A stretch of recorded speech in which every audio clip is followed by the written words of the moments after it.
भाई क्या दिन आ गए आईपीएल में। एक तरफ आरसीबी टेबल में टॉप 2 पर पहुंच गई है। उनके मैच खत्म होने के बाद उनके फैन स्टेडियम में 2-2 घंटा रुक रहे हैं, जबकि मुंबई जैसी चैंपियन टीम के मालिक अपने फैन से कह रहे हैं कि अब यहाँ कुछ नहीं रखा, निकल जाओ। ये सब क्या देखना पड़ रहा है। कल था आरसीबी का चिन्नास्वामी में इस सीजन का आखिरी मैच, और जब ये टूर्नामेंट शुरू नहीं हुआ था तब इस बात पर बहुत बहस हुई थी कि क्या चिन्नास्वामी को क्लियरेंस मिलेगी, क्या आरसीबी की टीम अपने घर पर खेल पाएगी। बहुत विवाद हुआ था पिछले साल जो भगदड़ हुई थी उसके बाद, और ये सुनने में आ रहा था कि हो सकता है कि आरसीबी की टीम को अपने होम गेम पुणे या फिर मुंबई में खेलने पड़े। लेकिन फिर टीम मैनेजमेंट ने हाथ पैर मार के चिन्नास्वामी को अप्रूवल दिलवाया। पिछले साल तो फिर भी आरसीबी के चिन्नास्वामी में रिकॉर्ड बड़े खराब रहते थे, लेकिन इस बार तो 5 में से 4 मैच जीत गई अपनी टीम यहाँ पर। अब बाकी के 2 मैच आरसीबी अपने रायपुर में खेलेगी, इस वजह से कल यहाँ पर आखिरी मैच था। हालांकि फाइनल भी यहीं पर होना है, और अगर आरसीबी फाइनल में पहुंची, जिसके चांस बहुत ज्यादा हैं, तो बेंगलुरु की जनता को अपनी टीम एक बार फिर खेलते हुए देखने को मिलेगी। लेकिन कल जब बेंगलुरु जीती है उसके बाद भी कई घंटे तक स्टेडियम भरा रहा, क्योंकि हर कोई विराट कोहली और अपनी फेवरेट टीम को लास्ट मोमेंट तक देखना चाहता था। इस बीच एक और वीडियो वायरल हो रही है वानखेड़ी की।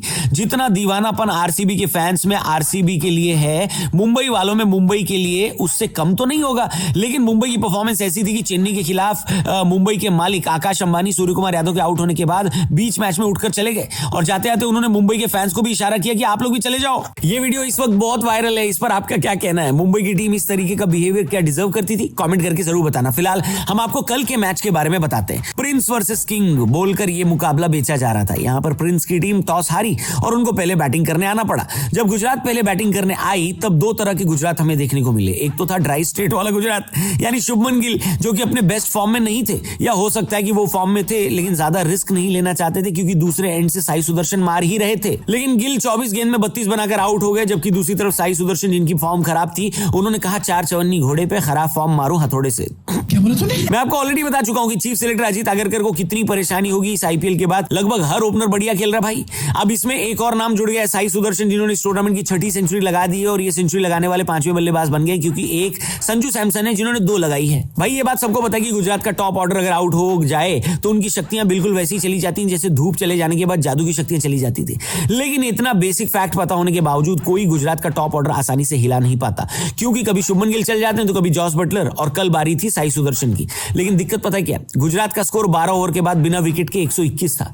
जब आपके पास 10 विकेट बाकी हो तो आप अगले 8 ओवर में इसका डबल करने की कोशिश करते हो, यानी गुजरात को 230-240 तो बनाने चाहिए थे, लेकिन ऐसा हुआ नहीं। गुजरात बड़ी मुश्किल से 205 बना पाई, और वो भी जेसन होल्डर की वजह से, जिन्होंने आखिरी ओवर में आकर 2 छक्के मारे। अब टारगेट था 206 का। इससे बड़ा टारगेट आईपीएल के इतिहास में आरसीबी ने सिर्फ एक बार बनाया है। लेकिन ये तो आप सबको पता है कि ये पुरानी वाली आरसीबी नहीं है जो लिबिर करती थी। अब इनको चाहिए फुल इज्जत।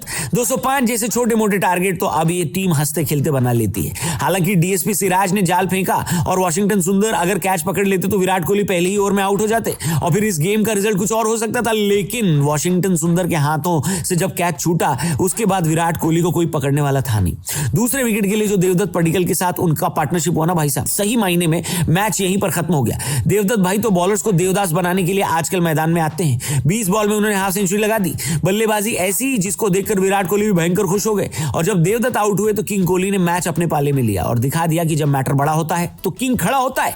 विराट ने 81 बनाए, मैच रफा दफा किया, और मैं तो कह रहा हूं विराट भाई आप टुक टुक करके सही कल सेंचुरी तो पूरी कर लेते। मैं आपको डिफेंड करता भाई साहब, मैं, क्योंकि मैच तो वैसे भी आरसीबी जीती रही थी। लेकिन ये बात अच्छी लगी कि सचिन तेंदुलकर के बर्थडे वाले दिन उनके फेवरेट शिष्य ने एमआरएफ का बल्ला लेकर बढ़िया पारी खेली, और फिर लास्ट में टूर्नामेंट में सबसे ज्यादा रन बनाने वाला ऑरेंज कैप भी मिल गया विराट कोहली को। क्या बेहतरीन संयोग है नहीं?